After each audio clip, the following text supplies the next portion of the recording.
Dan di akhir-akhir ini kita dihadapkan dengan krisis demokrasi. Dari adanya RUU Pilkada. Apakah hal tersebut ada dampaknya untuk perekonomian Indonesia dan bagaimana tanggapan Ibu? Terima kasih. RUU Pilkada dan krisis demokrasi ya. Sampai berdiri Bu Sri Mulyani loh. Saya kan pernah bilang pada kalian, pacaran itu sama kayak ilmu ekonomi, supply dan demand. Kamu terlalu banyak ngasih perhatian, supply-nya terlalu banyak, harga jatuh.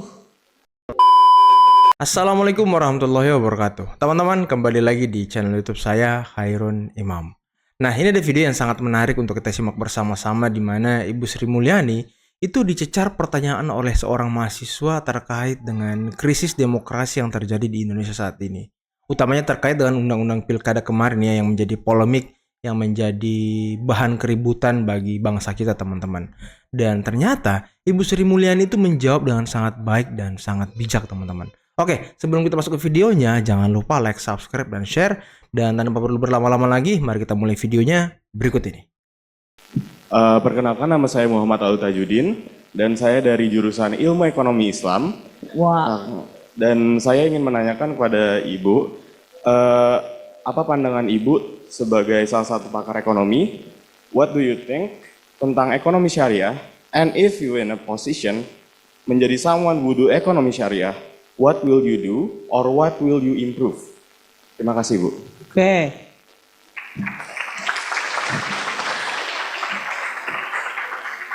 Ada ya jurusan ilmu ekonomi syariah, ternyata ilmu ekonomi syariah. Oke, can I collect question dulu ya? Tadi ya, satu yang di tiga tengah. Boleh ya Bu ya? Tiga. Oke, yang dari sebelah sini tadi tuh yang udah angkat tangan.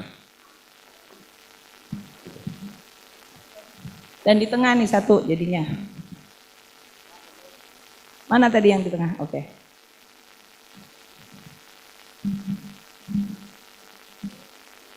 Tes, halo. Perkenalkan, saya Fazal dari jurusan manajemen. Jadi tadi kan Ibu Sri Mulyani bilang kalau misalnya salah satu cost inflation itu kan karena printing money yang kebanyakan ya. Kenapa Amerika itu bisa print money banyak banget sampai maksudnya 80% USD aja tuh nggak ada di Amerika gitu. Kenapa mereka bisa tetap kuat, malah makin kuat gitu semakin tahun. Sedangkan Indonesia juga yang selama ini trennya gitu-gitu aja gitu. Masih Bu, Assalamualaikum. Keren pertanyaannya. Oke. Baik, terima kasih atas kesempatannya. Perkenalkan kembali saya Faiza dari Ilmu Ekonomi Angkatan 2024. Saya ingin bertanya, kan Ibu udah melewati banyak krisis selama karir Ibu, dari krisis moneter, global financial pas tahun 2008, dan di akhir-akhir ini kita dihadapkan dengan krisis demokrasi.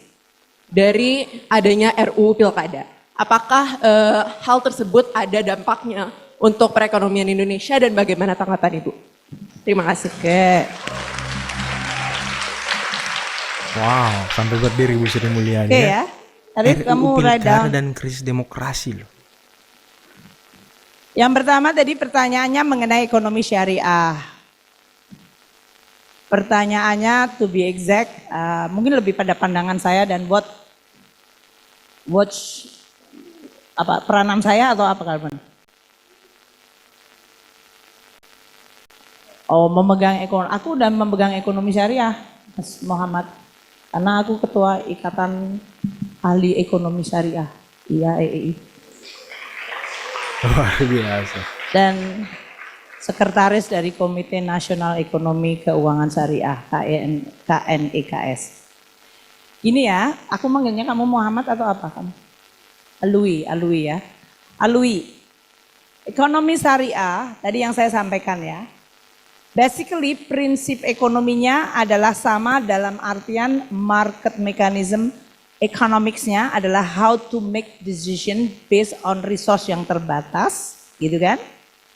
Dan untuk tujuan memaksimalkan tadi kepuasan atau keuntungan untuk produsen. Namun dengan syariah filternya adalah value judgment. Jadi saya sampaikan Kalau teman-teman yang mau menekuni ilmu ekonomi syariah, banyak sekali yang mungkin lebih menekuni lebih kepada legalistiknya.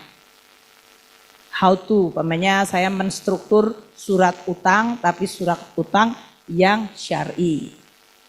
Itu dia didesain sehingga ada underlying asetnya. Tapi basic mekanisme dari surat utangnya nggak berbeda.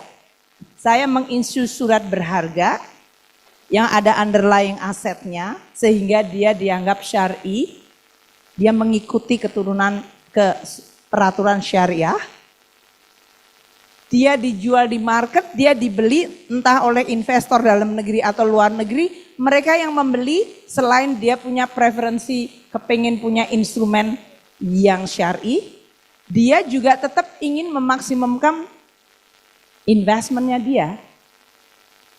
Jadi kalau dia rate of returnnya tinggi, dia akan beli. Kalau terlalu rendah, aku cari instrumen yang lain. Kan kayak gitu ya. Jadi saya akan menyampaikan pada Anda, untuk kalian yang ingin nanti ya terus belajar mengenai ekonomi syariah, jangan lepaskan kompetensi Anda mengenai economics-nya. Karena saya sering lihat banyak yang lebih menekuni pada legalistiknya, sehingga akhirnya kalian tidak bisa mentranslate dari behavior manusia. Behavior manusia itu relatif sama, meskipun ada screen value-value, ada yang disebut pantas, nggak pantas, halal, haram. Tapi di luar yang halal, haram, kalau sudah halal, sama aja, saya akan cari barang yang paling baik kualitasnya, paling murah dan paling affordable. Di luar haram dan halal, kalian akan tetap membutuhkan good governance, prinsip efisiensi. Jangan bilang kalau, oh ini halal loh, tapi barangnya kualitasnya nggak keruan, harganya tinggi banget, pokoknya kamu harus beli ini karena ini halal, yang lain itu haram. Wah, Itu pasti keren nggak banget akan ya. jalan. Iya juga sih. Jadi tetap prinsip-prinsip ekonomi mengenai efisiensi, tata kelola, itu kalian harus juga pelajari competition, transparansi, itu menjadi sangat penting. Gitu ya. Jadi seperti tadi IAEI, kita banyak cabang sekarang, ilmu-ilmu ekonomi di semua universitas. Dan saya terus terang menginginkan kualitas dari pelajaran ilmu ekonominya itu ditingkatkan. Banyak yang kalian belajar ke luar negeri, tapi saya juga akan minta supaya kalian belajar di semua bidang sehingga kalian kemudian bisa menerapkan azas keislamannya di dalam bidang tersebut. Kalau saya sebagai orang Islam rahmatan lil alamin, ya saya menganggap Islam itu adalah rahmat. Sehingga dia bisa diaplikasikan di semua hal dengan prinsip-prinsip value keislaman, yaitu kepantasan. Kalian lihat kalau kalian umat muslim, mengukur apa saja, janganlah kurangin takaran walaupun sebiji pun. Betul. Meskipun nggak dilihat sama konsumen, kalian sebetulnya bisa ngurangin 1 kilo beras diambil 1 jumput, dia nggak tahu.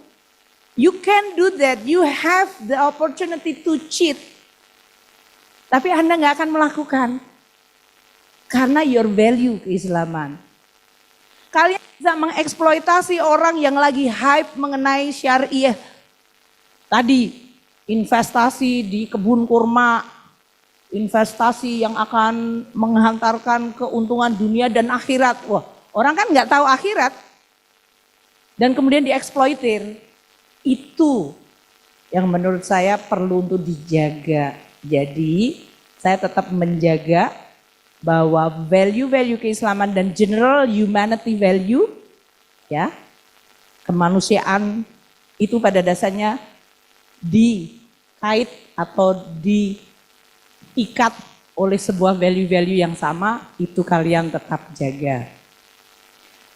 Yang kedua tadi, Fajar pertanyaannya mengenai inflasi dan printing money. Kok Amerika bisa sih printing money banyak sekali tapi dia nggak inflasi, dia kena inflasi juga ya yang sekarang ini. Dan Actually inflasi yang kemarin kejadian tahun 2022 sampai 2023 dan sampai sekarang itu taken aback, membuat kaget juga. Karena waktu terjadi 2008-2009 global financial crisis, ada yang bilang, atau kemudian COVID tahun 2020, Bank Sentral Amerika itu printing quite a lot of money untuk membuat counter cyclical. Nanti kalian belajar di dalam makroekonomi mengenai apa yang disebut counter cyclical. Kalau ekonominya lagi lemes, kalian mendongkraknya pakai moneter dan pakai fiskal. Itu kalau pakai moneter ya dengan lowering interest rate, printing more money, kemudian ekonominya muter. Kalau pakai fiskal, kalian pakai defisit anggaran, pakai utang. Ya, kalian mungkin nggak suka sama utang. Tapi itu adalah untuk counter cyclical. Nah, Amerika mungkin have a privilege yang tidak dimiliki oleh ekonomi siapapun. Bahkan di G7 ya dalam hal ini. Pertama, dia sebagai ekonomi terbesar di dunia. Kedua, dia memiliki cukup banyak monopoli terhadap banyak sekali teknologi. Dan di dalam dominasi dia terhadap perekonomian dunia, dia menggunakan dolar sebagai salah satu proksi di dalam power geopolitiknya mereka. Kok bisa, Bu? Ya bisa karena banyak negara-negara lain yang currency-nya kebetulan tidak kredibel. Jadi banyak negara-negara yang voluntarily juga pakai Amerika Serikat. Dulu Hong Kong memang pakai dolar Hong Kong tapi di-pack sama Amerika. Singapore to some extent dulunya juga begitu, tapi kemudian dia moving average. Negara-negara yang merasa even Saudi Arabia itu mata uangnya di-pack karena dia petrodolar dengan dolar itu sudah sangat dekat banget. Jadi banyak negara-negara yang menganggap bahwa saya kemampuan untuk mengelola monetary policy-nya, how much money should I print, bagaimana menentukan interest rate, bagaimana meng-create growth, karena bank sentralnya masih dalam infancy atau belum punya reputasi, mereka biasanya kemudian paling gampang supaya ekonominya enggak jadi inflasi overrun dan yang lain, di-pack aja ke dolar. Terutama mereka yang memang very close ke Amerika Serikat. Entah karena petro, entah karena investment, entah karena perdagangan yang lain. Sehingga petrodollar atau dollar, US dollar itu dipakai walaupun size ekonomi Amerika itu sekitar 28% dari ekonomi dunia, tapi penggunaan US dollar itu hampir 60%. Tapi sudah agak menurun sekarang, 50%. Munculnya Cina, kemudian mereka membeli banyak sekali surat-surat utang Amerika, dan mereka kemudian melock in menjadi antara Amerika dan Cina itu nggak bisa dipisahkan. Nah ini terjadi apa yang disebut geopolitical power competition. Dan disinilah mulai muncul gimana kalau kita mulai membuat alternatif. Maka RRT mulai menggunakan renminbi-nya. Tapi RRT itu tidak membolehkan renminbi-nya go internasional dulu. Sebelum mereka betul-betul kuat.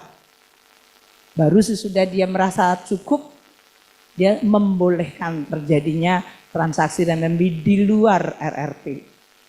Jadi basically kemampuan kalian untuk mengelola mata uang sampai di luar your jurisdiction adalah your ability untuk making sure tidak hanya masalah confidence, tapi de facto kalian bisa mengontrol bagaimana mata uang itu mempengaruhi ekonomi kalian dan ekonomi yang akan menggunakan mata uang itu. Dan Amerika bisa melakukan itu karena kekuatan ekonomi dan geopolitiknya dia.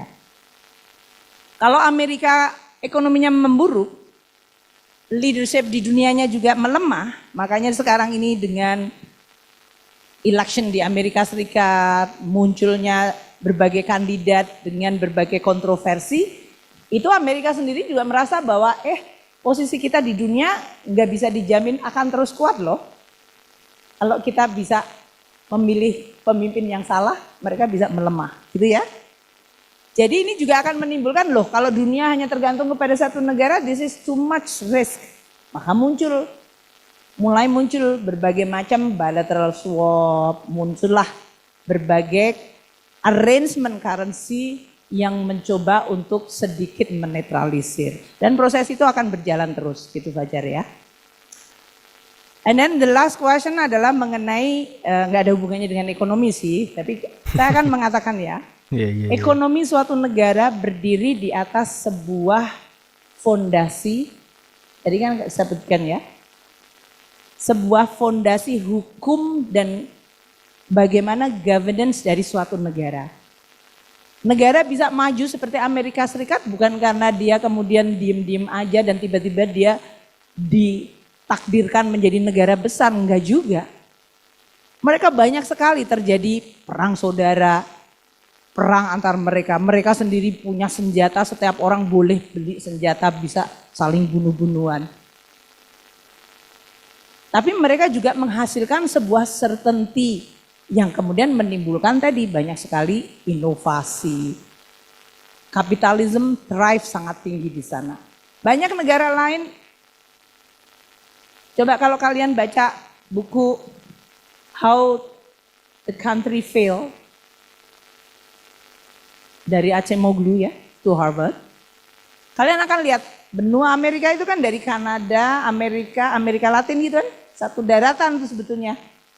How come ada sebuah benua begini, di tengah bisa maju banget, di atasnya juga relatif maju, di bawahnya Amerika Latin agak mundur.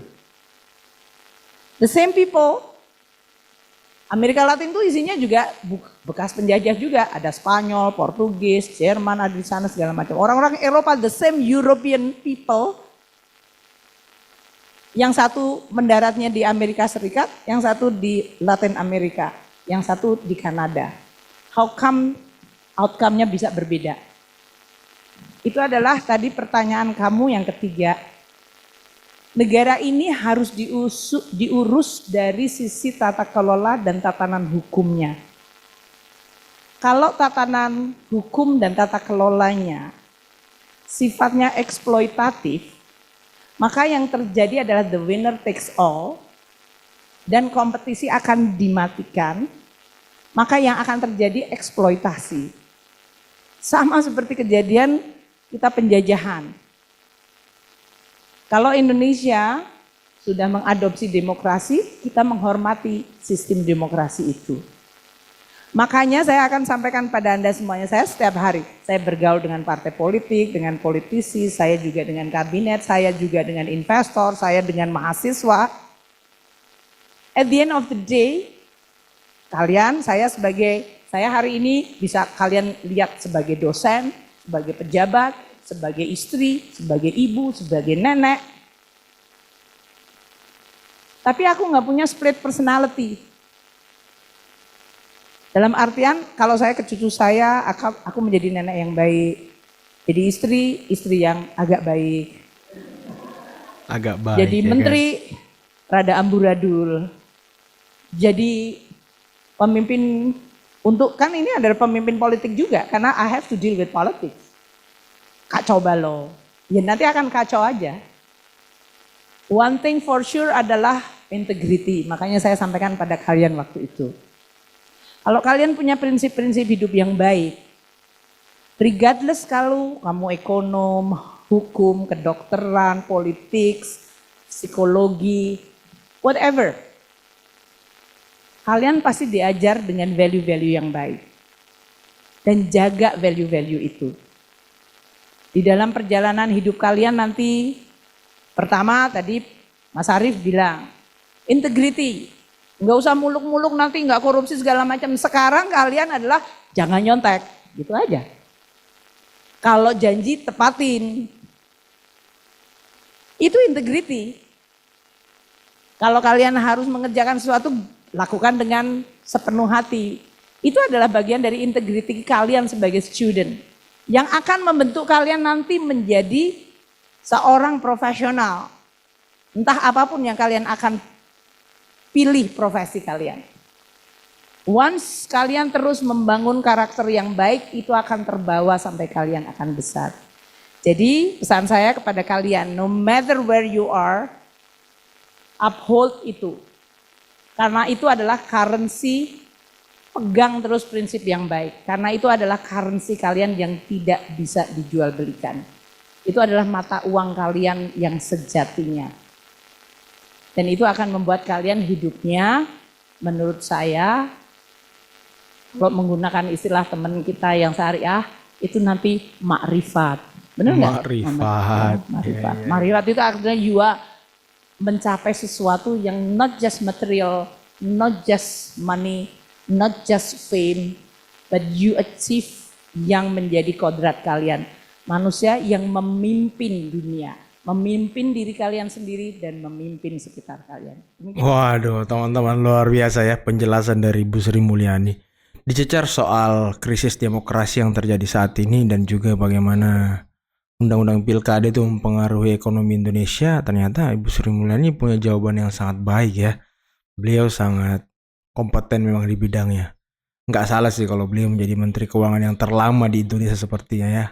Oke teman-teman, mungkin cukup sekian dulu video kali ini. Jangan lupa like, subscribe, dan share videonya. Akhir kata, billahi taufiq wal hidayah. Wassalamualaikum warahmatullahi wabarakatuh.